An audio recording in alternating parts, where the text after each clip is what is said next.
Hello, I'm Drew Brenner, Senior Loan Officer and your mortgage advisor, coming to you in this video to talk about the documentation that you're going to need when you're getting pre-approved to buy a home. Now, the documentation requirements can vary a little bit depending on your specific situation, but there is a pretty standard list that most lenders are going to need when they're getting you pre-approved. So the first main thing is going to be the last 30 days of pay stubs. So unless you're self-employed, the 30 days of pay stubs is what the lender's going to use to accurately calculate your income. So that's going to be main important document number one. Number two, they're going to ask for the last 2 years of W-2s or 1099s, also as part of verifying your income. So definitely have those ready to provide when requested. Now, a lot of lenders are going to require tax returns, especially if you're self-employed or commission, then tax returns are definitely going to be required. Though there are certain circumstances where we're able to get away without having to, take a look at your tax returns. But it's definitely a really good idea to have the last 2 years of returns available for your lender as well.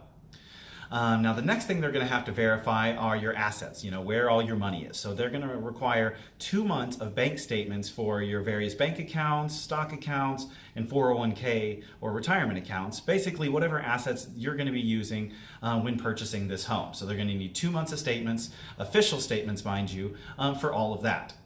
And then they typically are going to ask for your driver's license. So that's going to be, kind of the main bulk of things, but just be aware that once a lender gets your documentation, there could be certain things on that documentation that flag that they're going to need additional things.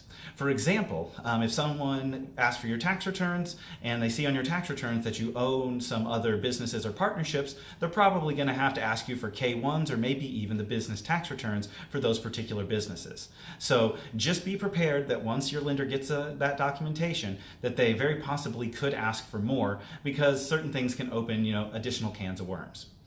But primarily, that's going to be the bulk of what you need whenever you're getting pre-approved.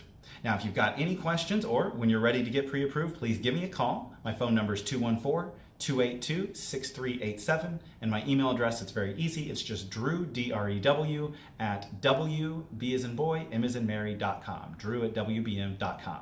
All right, thanks a lot, and be sure to watch my other videos so you can get really educated about the home buying process. Thanks a lot, and see you next time.